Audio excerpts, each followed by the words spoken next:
चलित मास 16 तारिख राति रे खबर आसिला जे केन्दुजियाणी हाटरे हाट कर्नर आड़ को टिके गोटे कौन गोटे जलुथिबार देखा जन को तो सी खबर देले थाना को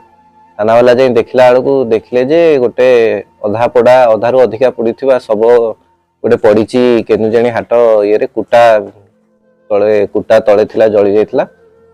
तापरे आमे सेठी गाड़ी देलु ता पर दिन राति चिन्हट भी चेष्टा करा जायतिला चिन्हट हो पार नथिला अननोन थिला अनआइडेंटिफाइड थिला। तापर दिन सकाळे आइडेंटिफाई हैला बॉडी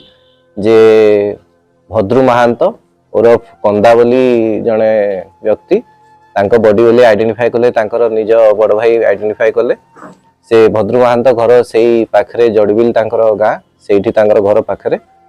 तापरे आमे से बॉडी रो इनक्वेस्ट कलु पोस्टमार्टम कराला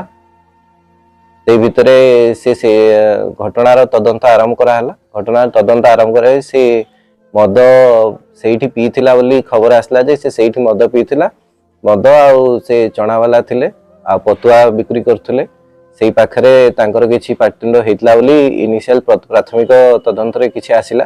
तापरे आमे जेते जण मदवाला अछंती सेठी मदवाला अछंती सेठी आमे धरिलु तांकु मद चाखणा जेते बिक्री करथले समस्त इंट्रोगेशन करागला लास्ट 2-3 दिन रे। फाइनली आमे बाहरला जे हमर रंजीत महांत आलियास जटिया जे कि सेठी चना बिकुथले आउ घन जामुडा आलियास कटरा ए दी जण मिसिकी तांकर गोटे घन पूर्वर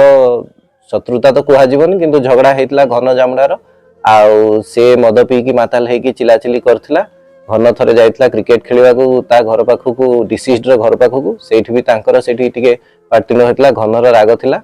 आउ रंजीत महांत डिसीज्ड रो वंशर भाई भी लागिवो तांकर किछि डिस्प्यूट एपर्यंत बाहरिनी किंतु तांकर भी से पाटितुंड करे जाई कि तांग घर सामने रे ए भलिया है कि तांकर राग थिला। से दिन भी तांकर पैसा छड़ा छड़ी करचंती पाखापाखि 160 टंका छड़ा छड़ी करिछन ताठारु सी सेमी कॉन्शियस स्टेट रे थिला मोहली पीकी ताकू तापरे